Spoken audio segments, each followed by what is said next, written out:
Knowing how to build a Quinzhee is a top survival skill in winter. What if you have to build it in the worst conditions? Here's how I do it. We want to build a Quinzhee and we don't have any tools except gloves, clothing. So we'll try to find a shovel.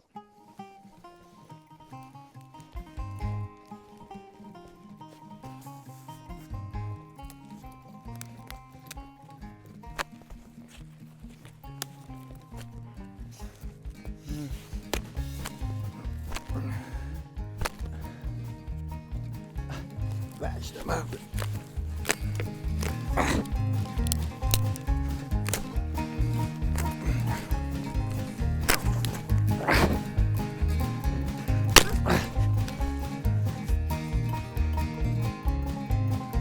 Oh. That's it. Ah.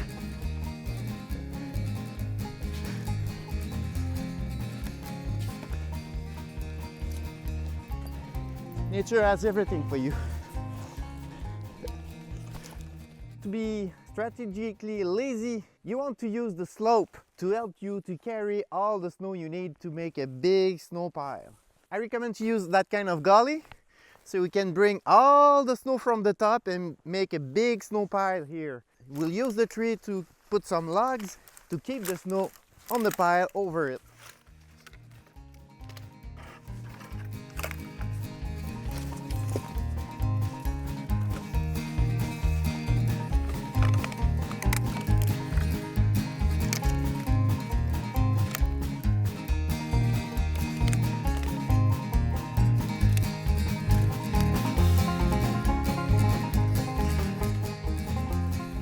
Just want something to keep our snow on the other side, higher in the slope.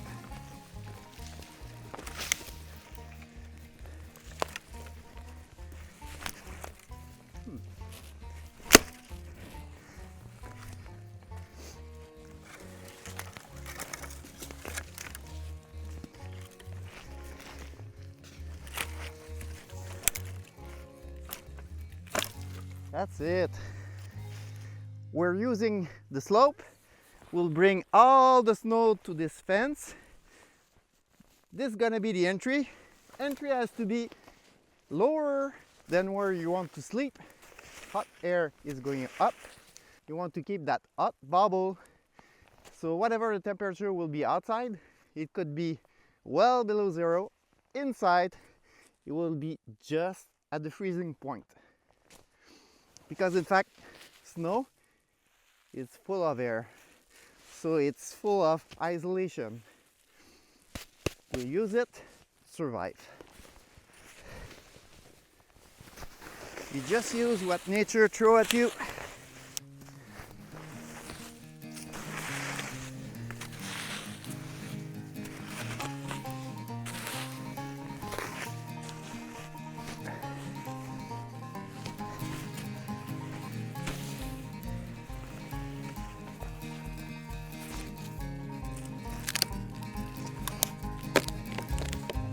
Okay, why not? Go!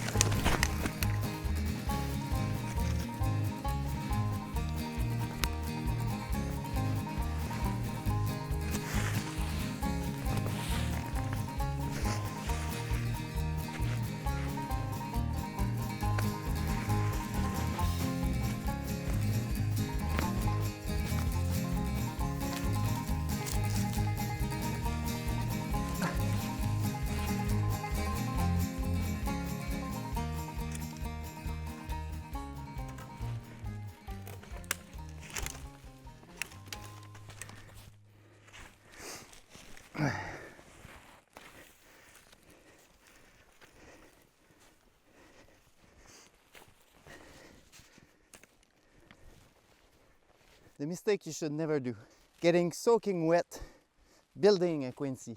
You just go at a slow pace. When you're hot, you take some part off. It can be in t-shirt if you want, but you keep the dry layer for later. It will change everything once you've done.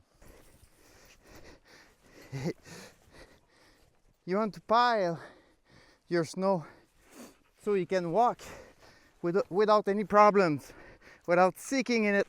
The denser it is, the safer it is.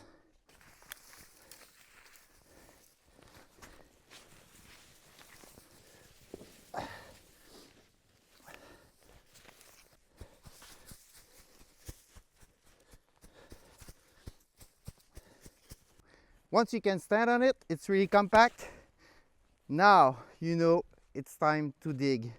You have to build your snow pile the height of a person from the lower side. That's it. I like to dig till you see the light. As soon as you see the light through the snow, that means you're almost at 8 inches deep. Or you can, for the first time, put some branches. Once you reach the branch, you know that's where you have to stop. So you can put some all around, and it could be an indicator. Two very important things for your safety. You should never dig a Quinzhee without somebody looking at you outside. If it collapses on you, you want somebody to get you. And other thing, if you don't want it to collapse, you want to keep an arch over your head.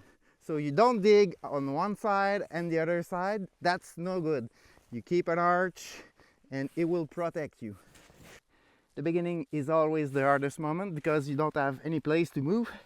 Once you reach a comfortable space, it will be a lot easier to dig and to throw everything out. Since you're in the slope, it will be a lot easier to dig all the snow out.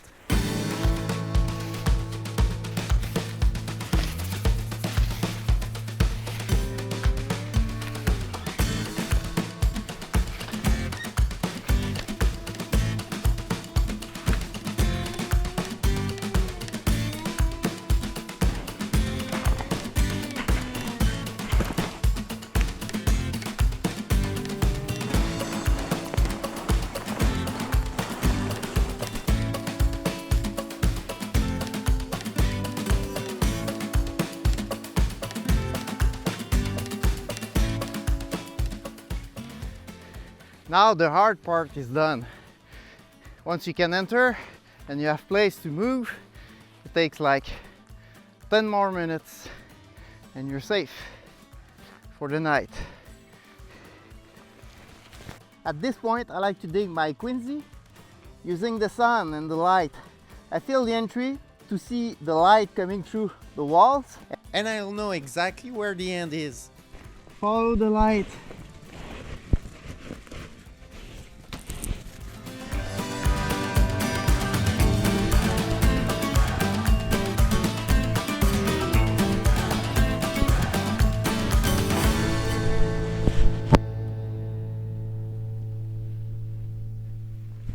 To avoid to be intoxicated by carbon dioxide, you have to dig a hole the size of a tuba, so it will bring just enough ventilation coming from the door and getting out of the hole. Temperature will stay here just at freezing point. It could be -30 outside, it will be 0 Celsius inside here. I sleep like 20 days a year into a Quinzhee. For myself, when it's -20 or lower, I'm not in a tent. I like to be in a Quinzhee. It's comfortable, hot, you don't hear any sound from outside, so keep it in mind. If your goal is to get rescued inside a Quinzhee, you won't hear any mosquitoes if they're not very close. So keep in mind, Quinzhee might not be the best shelter if you're looking for rescue. You won't hear the mosquitoes. But if you don't have fire, Quinzhee is a great option.